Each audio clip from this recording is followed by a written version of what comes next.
धर्मशाला विधानसभा क्षेत्र में जितना काम मैंने पिछले 14 महीने में खुद देख रेख में किया, मैं जब यहाँ 10 दिन के लिए ठहरा, मैंने स्मार्ट सिटी के सब प्रोजेक्टों को अप्रूवल दी जो पिछले 5-6 सालों से नहीं हो रही थी, और खुद प्रोजेक्ट को देखता था।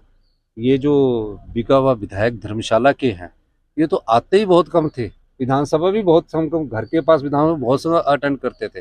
फ़ोन पर कहते थे कि इसको एक्शन लगा दो, हम उनके फ़ोन पर एक्शन लगा देते थे। फ़ोन पर कहते थे एसडीएम लगा दो, हम उसके फ़ोन पर एसडीएम लगा देते। फ़ोन पर कहते थे चीफ इंजीनियर लगा दो, चीफ इंजीनियर लगा देते। जो भी काम कहते थे फ़ोन पर कभी धर्मशाला के विकास की बात नहीं करते थे।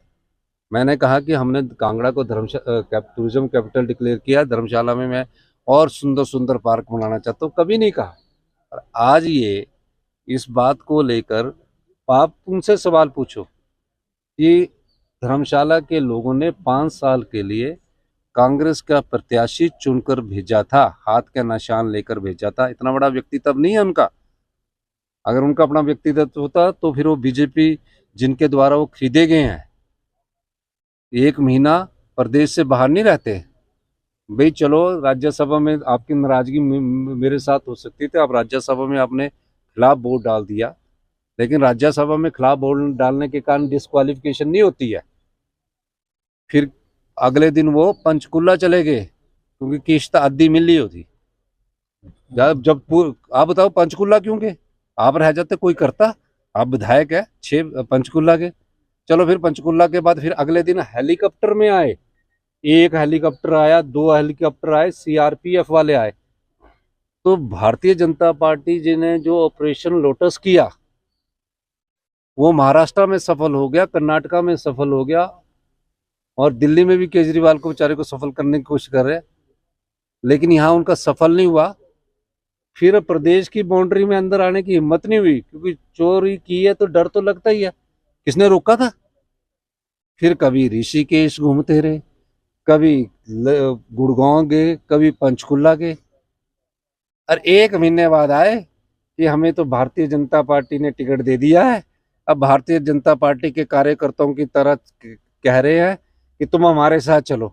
वो भारतीय जनता पार्टी के जो बेचारे कार्यकर्ता पार्टी की विचारधारा को जिंदा रख के कर रहे हैं, वो 14 महीने पहले तो उनको गालियां देकर वो चुनाव जीतना चाह रहे, अब उनको कह रहे हैं।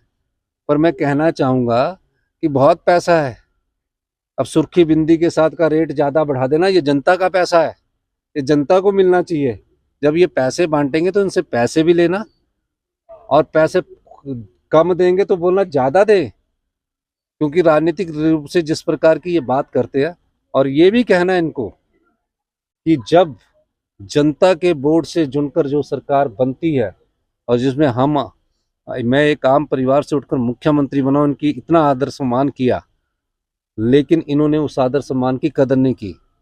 और मैं दावे के साथ कह सकता हूं, जो धर्मशाला के बिके हुए विधायक फोन करते थे, मैं उनका हर कार्य करता था, और उनको पार्टी ने बहुत कुछ दिया। उसी पार्टी के आधार पर उनका जो रुतबा बना, आज उस पार्टी को आप बेचकर, अपना ईमान बेचकर चले गए हैं।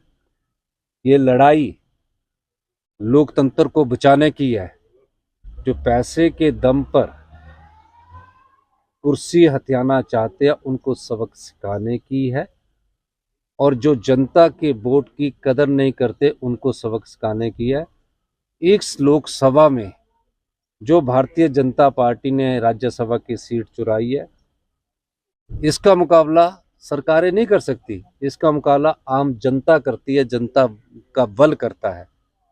जब चुनाव आएगा तो 6 विधानसभा सीटों में और 4 लोकसभा जो सीटें हैं, 4 लोकसभा जो सीटें हैं, 1 राज्यसभा की जगह अगर आप 4 लोकसभा की सीटें जिताकर भेजोगे, तो ही सही मायने में जनता का, तो ही सही मायने में लोकतंत्र बचेगा, और लोकतंत्र को पैसे से खरीदने वाले लोगों का को सही जवाब दिया जाएगा।